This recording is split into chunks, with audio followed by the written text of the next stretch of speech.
Hindi talaga natin pwedeng husgahan ang mga tao base sa ating nakikita.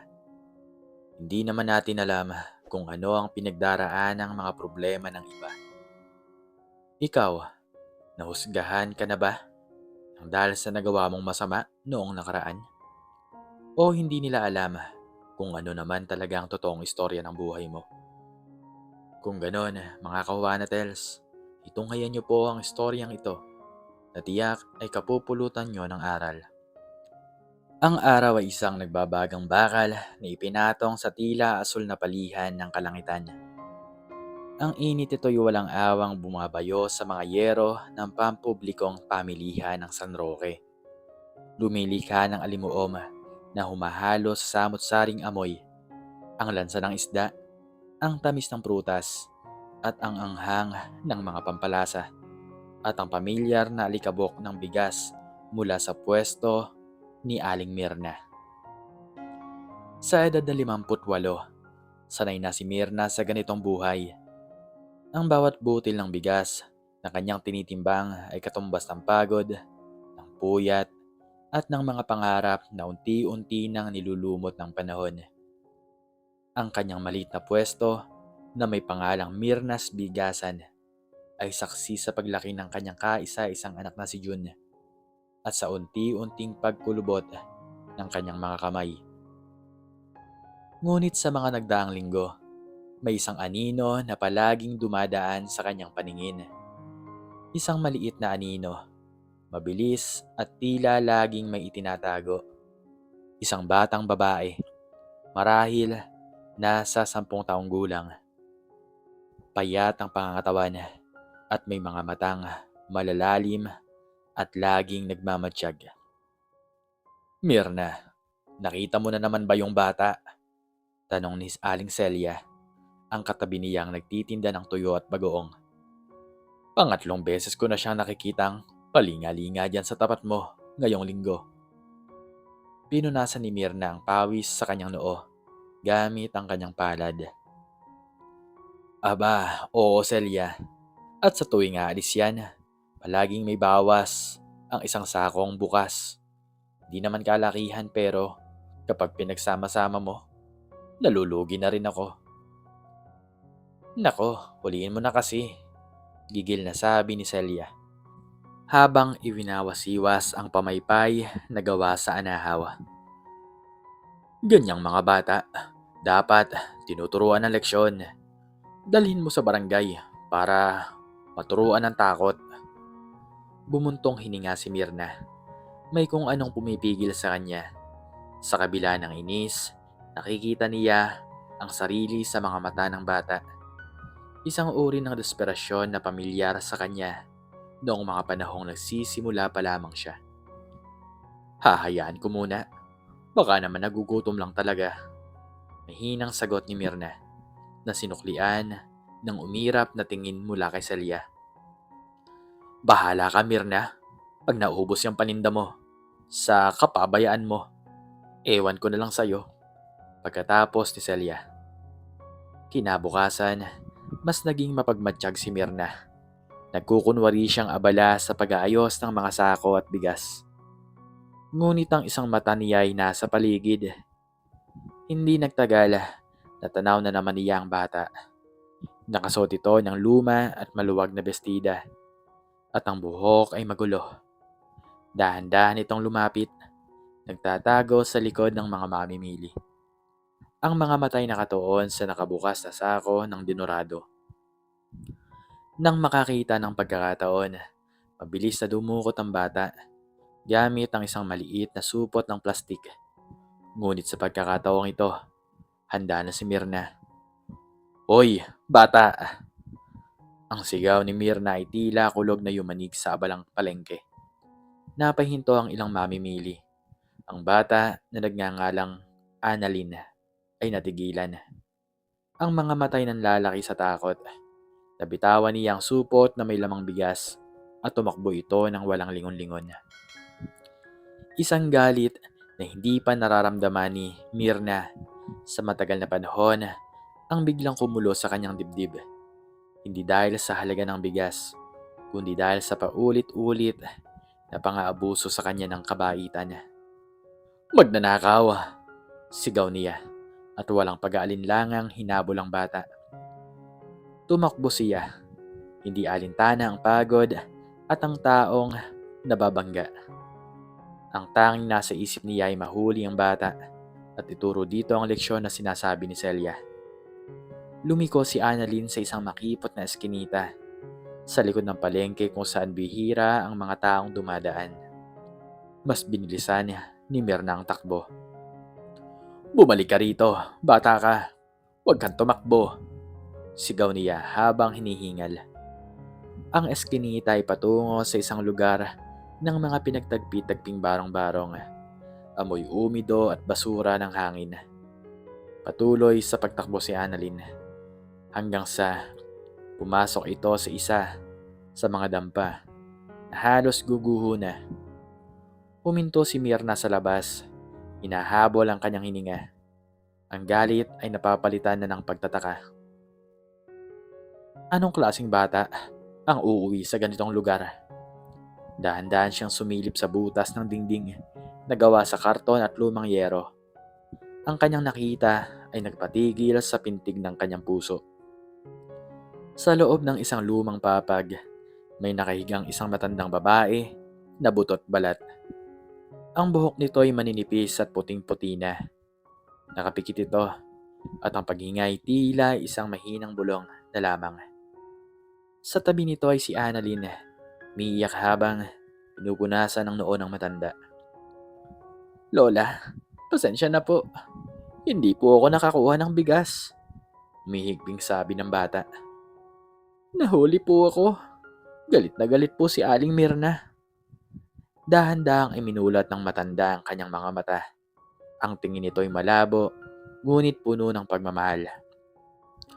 Ayos lang, apo. Halos pabulong na sagot ng matanda. Ang boses ay garalgal at mahina. Huwag mo nang uulitin yon. Masamang kumuha ng hindi sayo. Kahit nagugutom tayo.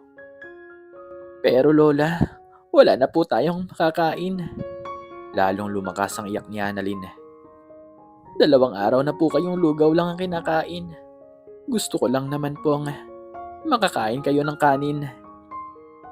Ang bawat salita ay tila isang punyal na tumusok sa puso ni Mirna. Ang galit na kanina nag-aalab ay biglang naging isang malamig na abo ng pagsisisi at awa. Ang batang tinawag niyang magnanakaw ay hindi nagnanakaw para sa sarili, kundi para sa kanyang lola na nag-aagaw buhay. Hindi na niya natiis. Dahan-dahan siyang pumasok sa maliit na silid. Napatingin sa kanya si Annalyn. Ang mukha ay nabahiran ng matinding takot. Agad itong tumayo at humarang sa kanyang lola. Tila isang maliit na sisiw na pinoprotektahan ng inahin. Huwag po. Huwag niyo po akong isusumbong. Parang awa niyo na po, Aling Mirna. Pagmamakaawa ng bata. Ang mga luhay malayang dumadaloy sa kanyang pisngi. Tumingin si Aling Mirna sa matanda na ngayon ay nakatingin din sa kanya. Ang mga matay puno ng hiya. Si Mirna ay lumuhod sa harapan ni Annalyn. Pinantay ang kanyang sarili sa maliit na bata. Dahan-dahan niyang hinawakan ang balikat nito. Sige na, tahan na ining. Mahinahon niyang sabi. Ang boses ay nanginginig. Hindi ako galit. Ako dapat ang humingi ng pasensya. Tumingin siya sa paligid ng dampang yon. Walang kasangkapan maliban sa papag, isang maliit na gasera, at ilang lumang lata. Sa isang sulok, nakita niya ang isang kaldero na may lamang konting lugaw na naninilaw na. Noon niya napagtanto ang lalim ng kanilang kahirapan. Anong pangalan mo, Ineng? Tanong ni Mirna. Annalyn po, sagot ng bata sa pagitan ng mga hikbi. At siya ang lola mo? Tumango si Annalyn. Ako si Remedios. Patawarin mo ang apo ko. Ako ang may kasalanan. Hindi ko na siya maalagaan. Hindi ko na kayang tumayo. Ilang taon na. Mahinang sabi ng matanda. Umiling si Mirna. Ang mga luha ay nagsisimula na ring mamuo sa kanyang mga mata. Huwag po kayong magsalita ng ganyan, Nay. Wala pong may kasalanan dito. Tumayo si Mirna. Annalyn, hintayin niyo ako rito. Huwag kayong aalis. Mabilis siyang bumalik sa kanyang pwesto sa palengke. Hindi pinapansin ng mga nagtatakang tingin ng ibang tindera, lalo na si Celia. Kumuha siya ng isang buong salop ng bigas, ilang itlog mula sa katabing pwesto, at bumili ng kaunting manok at gulay. Pagbalik niya sa dampa, dala-dala ang mga pinamili. Sinalubong siya ng hindi makapaniwalang tingin ni Annalyn. Para sa inyo to, sabi ni Mirna. Inilapag ang mga dala sa isang maliit na bangkito. Magluto ka, Annalyn. Pakainin mo ang lola mo ng masustansya. Pero, paano po namin to babayaran? Wala po kaming pambayad. Tanong ni Annalyn. Ang boses ay puno ng pag-aalinlangan. Ngumiti si Mirna. Isang ngiting matagal nang hindi nasisilayan sa kanyang muka. Huwag mo nang isipin yan. Ang bayad mo sa akin ay ang pangako na hindi ka na magnanakaw ulit at ang pangako na mag-aaral ka ng mabuti. Tumingin si Annalyn kay Lola na may luhang dumadaloy sa mga mata. Pagkatapos ay tumingin ito muli kay Mirna. Pangako ko po, Aling Mirna. Pangako po. Simula ng araw na yon, nagbago ang lahat. Araw-araw bago magsara ang pwesto, nagdadala si Mirna ng isang takal ng bigas at kung anong ulam sa kanyang naluto para kina Annalyn at Lola Remedios. Naging parang pangalawang apo na niya si Annalyn. Aling Mirna, salamat po talaga, sabi ni Annalyn isang hapon habang tinutulungan itong magligpit sa pwesto. Wala yon. Ang mahalaga, nakikita ko malusog ulit ng lola mo at nangunguna ka sa klase. Sagot ni Aling Mirna. Ginugulo ang buhok ng bata. Oo nga pala, kamusta na ang pag-aaral mo? Nakuha ko po ang pinakamataas na marka sa math, Aling Mirna. Sabi po ng teacher ko, kung magpapatuloy daw po ako, baka makakuha ako ng scholarship sa Maynila pagka-graduate ko po ng high school. Talaga? Aba, dapat ipagdiwang yan. Halika, dumaan tayo sa panaderya. Ibili natin ang paborito mong ensaymada si Lola Remedios. Masayang sabi ni Aling Mirna. Ang kanilang samahan ay naging usap-usapan sa palengke. Tingnan mo nga naman yang si Mirna oh. Sabi ni Celia isang araw habang nakatingin sa masayang nag-uusap na si Mirna at Annalyn. Dati, halos isumpay ang batang yan. Ngayon, parang tunay na apo ng turing. Nagkamali ako ng husga, Celia.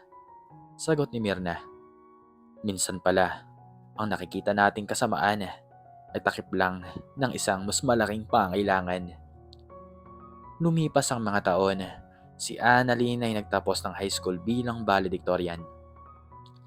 Gaya ng sabi ng kanyang guro, nakakuha siya ng full scholarship sa isang malaking universidad sa Maynila para mag-aral ng accountancy. Ang pag-alis niya ay isang malungkot ngunit masayang araw. Mag-iingat ka roon, apo, sabi ni Lola Remedios na medyo lumakas na dahil sa pag-aalaga ni Mirna at sa tulong ng ilang gamot na binibili rin ito. Nakaupo na ito sa isang silyang de gulong. Opo, Lola, tatawag po ako palagi. Niyakap ni Annalyn si Mirna ng maigpit. Aling Mirna, hindi ko po alam kung paano po kayo pasasalamatan. Utang na loob ko po ang lahat ng ito. Walang utang na loob, Annalyn, sabi ni Aling Mirna, pinipigilan ang pag-iyak. Ang tanging hiling ko lang ay abutin mo ang mga pangarap mo. Huwag mong sasayangin ang pagkakataong ito. Yan ang magiging pinakamalaking pasasalamat mo sa akin. Nagsimula ang bagong kabanata ng buhay ni Annalyn sa Maynila. Mahirap sa simula. Naranasan niyang magtrabaho bilang isang service crew sa gabi habang nag-aaral sa umaga. Ang bawat sentimong kanyang iniipon ay ipinapadala niya sa probinsya para sa gamot ng kanyang lola. Kahit na iginigiit ni Mirna na sagot na niya yon. 2 taon pang lumipas, pumanaw si Lola Remedios. Masakit para kay Annalyn, ngunit nagpatuloy siya. Dala-dala ang mga aral ng kanyang lola at ang kabutihan ni Aling Mirna. Samantalang sa San Roque, unti-unti ring nagbabago ang buhay ni Mirna. Ang kanyang anak na si Jun, na noon ay umaasa lang sa kanya, ay nag-asawa at nagkaroon ng sariling pamilya. Inaasahan niyang ito na ang mag-aahon sa kanya sa hirap, ngunit nalulong ito sa sugal. Ang maliit na ipon ni Mirna ay paunti-unting naubos. Ipinangpiyansa at pambayad sa mga utang ni Jun. Ang dating masiglang Mirna's Bigasan ay unti-unti nang humina. Ang katawan ni Mirna ay nanghihina na rin. Ang rayuman niya ay lumalala tuwing malamig ang panahon at ang kanyang paningin ay lumalabo na.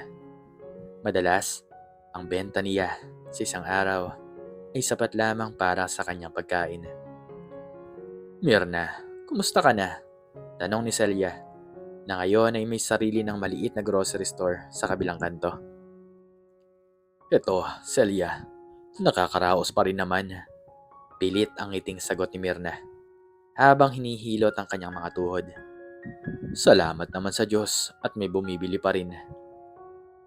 "Nabalitaan mo na ba si Annalyn, yung alaga mo?" Napangiti si Mirna nang may pagmamalaki. "Oo, nagpadala ng sulat noong Pasko. Cum laude daw at graduate na. Nakapasa na rin sa board exam. Manager na yata sa isang malaking kumpanya." "Nako, ang swerte mo naman. Sana hindi ka makalimutan nun." Makahulugang sabi ni Celia. "Hindi yun. Mabuting bata si Annalyn." Pagtatanggol ni Mirna. Kahit sa kalooban ng kanyang puso ay may maliit na tinik ng pangamba. 20 taon nang lumipas, marami nang pwedeng magbago. Isang umaga habang nag-aayos si Mirna ng kanyang paninda, isang makintab na itim na sasakyan ang huminto sa tapat ng palengke. Bihira ang ganitong sasakyan sa kanilang lugar, kaya't lahat ng tao ay napatingin. Bumukas ang pinto sa likod ng isang babaeng matangkad, balingkinitan, at nakasuot ng isang eleganteng business suit ang lumabas. Suot nito ang salamin sa mata at ang kilos niya ay puno ng kumpiyansa. Nagtanong-tanong ang babae sa mga tindera hanggang sa may isang nagturo sa pwesto ni Mirna. Dahan-dahang lumapit ang babae. Tinitigan niya ang matanda na ngayon ay kuba na at hirap ng kumilos. "Magandang umaga po. Magkano po ang 1 kilo ng dinorado?" tanong ng babae. Ang boses ay pamilyar ngunit formal. 55 ho, ma'am," sagot ni Mirna na medyo naiilang sa bisita. Tinuro ng babae ang 2 natitirang sako ng bigas sa pwesto. "Bibilhin ko na po lahat." Nagulat si Mirna. "Po? Lahat po, ma'am? Sigurado po kayo?" "Opo," sabi ng babae at dahan-dahang inalis ang kanyang salamin. Ang mga mata sa likod nito ay ang mga mata na hindi malilimutan ni Mirna. Mga matang minsan ay puno ng takot at desperasyon, ngunit ngayon ay nagniningning sa tagumpay at pasasalamat. "Hindi niyo na po ba ako naaalala, Aling Mirna?" Nabitawan ni Mirna ang panakal. Ang mga mata niya ay nanlaki at ang kanyang labi ay nagsimulang manginig. Ana? Annalyn? Ikaw na ba yan, iha?" Walang salitang lumabas sa bibig ni Annalyn. Agad niyang niyakap ang matanda ng mahigpit. Doon, sa gitna ng maingay na palengke, sa gitna ng amoy ng bigas na naging saksi sa lahat, ang 2 kaluluwang pinagbuklod ng isang maliit na supot ng ninakaw na bigas ay muling nagtagpo. Umiyak sila. Si Mirna dahil sa galak at pagkamangha. Si Annalyn dahil sa pasasalamat na hindi kayang tumbasan ng anumang salapi. "Aling Mirna, ako po to," sabi ni Annalyn habang humihikbi. Bumalik po ako para sa inyo. Ang ganda-ganda mo, Iha. Ang layo na ng narating mo. Tingnan mo nga naman. Tingnan mo ang sarili ko. Matanda na at walang silbi. Sabi ni Mirna habang hinahaplos ang mukha ni Annalyn. Huwag po kayong magsalita ng ganyan. Mahigpit ang hawak ni Annalyn sa mga kamay ni Mirna. Kung wala po kayo, wala rin po ako ngayon dito. Hindi po ako naging walang silbi sa paningin niyo noon. Kaya hindi rin po kayo magiging walang silbi sa akin ngayon. Ipinasara ni Annalyn ang pwesto. Isinakay niya si Aling Mirna sa kanyang kotse na ikinamangha ng lahat, lalo na ni Celia na halos lumuwa ang mga mata. Saan tayo pupunta, Iha? Tanong ni Aling Mirna. Nahiyang-hiya sa kanyang luma at maruming damit sa loob ng magarang sasakyan. Sa bago niyo pong tahanan, Nay Mirna. Sagot ni Annalyn. Simula noon ay nanay na ang tawag niya rito. Dinala siya ni Annalyn sa isang maliit, ngunit magandang bahay sa isang tahimik na subdivision. May maliit itong hardin sa harap, kumpleto sa mga kasangkapan at may isang kwartong inihanda para lamang sa kanya. Iha, ano to? Sobra-sobra na to. Naiiyak na sabi ni Mirna. Hindi po, Nay. Kulang na kulang pa po ito. Sabi ni Annalyn habang inaalalayan itong umupo sa isang malambot na sofa. Naaalala niyo pa po ba noong sinabi niyo na ang bahid ko sa inyo ay ang pangako na mag-aral po ako ng mabuti? Tumango si Mirna. Tinupad ko po yun, Nay. At ngayon, gusto ko pong bayaran ang bawat butil ng bigas na ibinibigay niyo po sa akin. Hindi lang po bigas ang ibinigay niyo sa akin noon. Binigyan niyo po ako ng pag-asa. Binigyan niyo po ako ng kinabukasan. Hinawakan ni Annalyn ang kamay ni Mirna. Panahon na po para magpahinga kayo.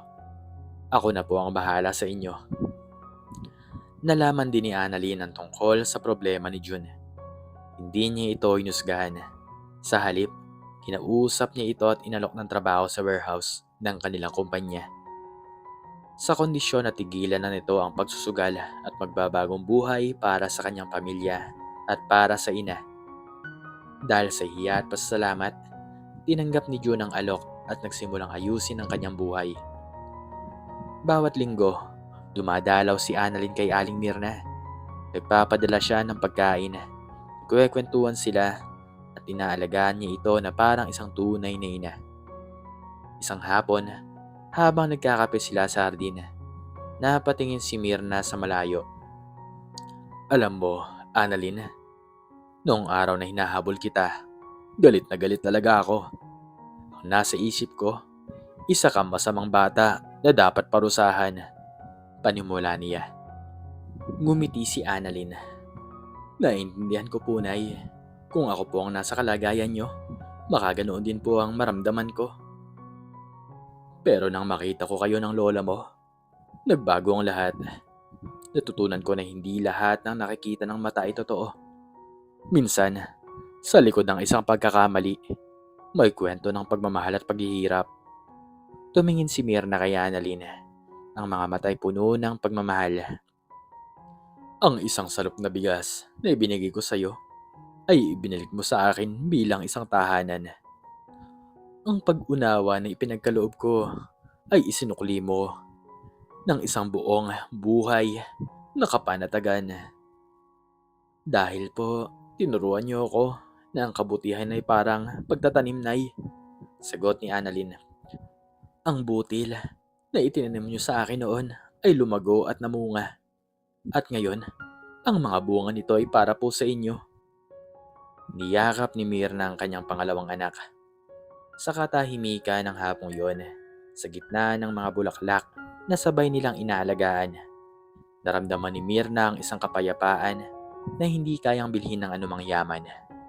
Napatunayan niya na ang isang desisyong nagmula sa awa at pag-unawa, sa halip na sa galit at paghusga, ay may kakayahang baguhin hindi lamang ang isang buhay, kundi pati na rin ang daloy ng buong tadhana.